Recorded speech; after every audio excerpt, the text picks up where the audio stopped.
मी राजेंद्र कोरे, architect, government व्हॅल्यूवर interior designer आणि साहित्यिक पण आहे.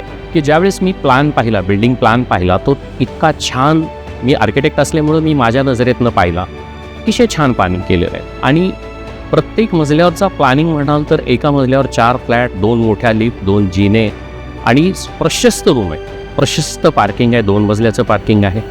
परत टेरेसवर आणि खाली पण काही ॲम्युनिटीज आहेत, मोठ्या खिडक्या आहेत, म्हणजे फुल खिडक्या आहेत. परत तुमचं लाईट व्हेंटिलेशन खूप चांगलं होईल. किचन अतिशय प्रशस्त आहे, ड्राय बाल्कनी आतून त्याला पण ओपनिंग आहे चांगलं. आणि सगळ्या बेडरूम्स म्हणाल तर खरं तर आम्ही डिझाईन करताना बेडरूम्स, आता माझासुद्धा 1100 कार्पेटचा फ्लॅट आहे, त्यात ॲडजस्ट किती करावं लागलं, किंवा त्याच्या 3-4 बाल्कनी आहेत, काहीच एका बाल्कनी मी 2-2 महिने नाही गेलेलो. तर कार्पेट एरिया वाया घालवलं नाही इथं. अगदी अतिशय विचार करून कार्पेट एरियाचा विचार केलेला आहे. जेवढ्या आवश्यक तेवढ्याच बाल्कन्या, पण त्याचे व्ह्यू छान आहेत. आणि मला सर्वात आवडलं, जसा प्लॅन आवडला तसा बिल्डिंगचं एलिव्हेशन आवडलं. एक कॉर्पोरेट लुक आहे. आजकाल एलिव्हेशनवर कोण खर्च करत नसतो, पण मी ह्या प्लॅनमध्ये पाहिलं की बिल्डिंगचे जे बाहेरचे आर्किटेक्चर फीचर्स म्हणतो आम्ही त्यांना, बरेच बाहेर काढलेले आहेत प्रोजेक्शन्स, त्याच्यावर बराच खर्च होतो. खरं तर बिल्डर कोण करत नाहीत, पण त्यांनी हा विचार नाही केलेला की चांगलंच द्यायचं. एक कॉर्पोरेट लुक आहे आणि त्यामुळं नजरेत भरण्यासारखीही वास्तू. आणि रूम सायझेस म्हणाल तर अतिशय छान रूम सायझेस. कुठलीही रूम, आता मी स्वतः 3 BHK मध्येच राहतो 1100 कार्पेटमध्ये, पण मला अजून मोठं घर पाहिजे होतं. मोठं पण खोल्या, सर्वच खोल्या छान पाहिजे होत्या. त्याचं उत्तर मला इथं मिळालं. हे खरं आर्किटेक्टनी खूपच छान काम केलेलं आहे. माझं हे 5वं घर आहे आणि अजूनही बदलेन असं सगळे म्हणतात, पण मला वाटतं की मी आता हे माझं शेवटचं घर आहे. कारण माझ्या सगळ्या प्रश्नाची उत्तर इथं मिळालीत मला. जसं नावाप्रमाणे आधी एलिमेंटीज आणि सर्व काही जवळ आहे, त्यामुळं मला माझ्या सगळ्या प्रश्नाची उत्तरं, मी खूप शोधात होतो. खरं तर आधी टोकन पण दिले होते, ते मी परत घेतले चांगल्या प्रोजेक्टचे. याशिवाय बिल्डर म्हणाल तर लिगसी आणि आदी ग्रुप हे खूप चांगलं यांचं नाव ऐकून आहे. आणि माझे मित्र, माझे सहकारी आर्किटेक्ट सचिन सुतार हे त्यांचे मित्रच आहे. त्यामुळे मी फक्त एक फीडबॅक घेतला, त्यांनी डोळे झापून त्यांच्याकडं फ्लॅट घ्यायला मला सांगितलं.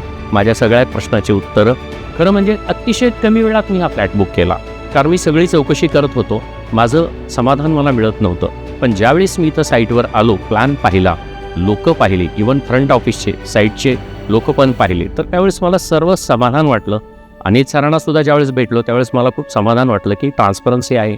आणि आज बघतो, आज कामसुद्धा किती वेगानं आणि चांगलं चालू आहे. आणि हा स्पॉटवर जर बघाल तर तुम्हाला कार तर सोडा, पण स्कूटरही काढायची गरज नाही. सगळं बाजूला आहे, गार्डन आहे, स्कूल आहे, नियोजित हॉस्पिटल आहे. या चौकोनामध्ये सर्व हॉटेल्स आहेत, बँका आहेत, डॉक्टर्स आहेत, सर्व दुकानं आहेत, कुठंही अगदी. आणि गार्डन, 3 गार्डन जवळ आहे.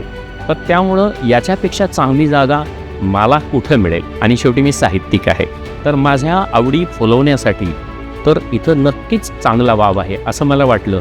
माझ्या ऑफिसमध्ये ज्यावेळेस मी एक आर्किटेक्ट नितीन प्रधान म्हणून आहेत, 65 वर्षाचे आर्किटेक्ट आहेत मुंबईचे, ते आले होते मला भेटायला. त्यांचा बंगला मी करतो आहे. आणि त्यांचं लक्ष माझ्याकडं बोलायच्याऐवजी माझ्या टेबलवर काचेखाली ठेवलेल्या प्लॅनकडं होतं, प्रिंटरकडं. मग मी म्हटलं काय बघताय, तर त्यांनी म्हटले तो प्लॅन पाहतोय, लेआउट, फर्निचर लेआउट. मी प्रिंटआउट माझ्या या फ्लॅटचं आधी एलिमेंटीच्या ते काढलं होतं. माझ्याकडं बोलायच्याऐवजी तिकडं बघूनच ते मला बोलत होते. म्हणलं का पाहताय तुम्ही, हे प्लॅन किती छान, डायनिंग एरिया, माय गॉड, ते म्हणत होते किती भारी आहे, कुठला आहे प्रोजेक्ट, काय आहे. मी म्हटलं मी घर घेतलंय तिथं. काय हे घेतलंय तुम्ही, अरे अफलातून आहे, मी सुद्धा नक्की जाऊन पहा. तर ही उत्सुकता, ही ओढ तज्ज्ञ माणसाला कळते. सर्व स्टाफचा, डायरेक्टर्सचा सर्व व्यवहारसुद्धा इतका सुरळीत, इतका चोख आणि आनंददायी असा आहे. आणि मला वाटतं म्हणून सर्वांनी एकदा या, पहा. मला खात्री आहे एक आर्किटेक्ट म्हणून, एक साहित्यिक म्हणून तुम्ही नक्कीच इथं घर घ्यावं. धन्यवाद.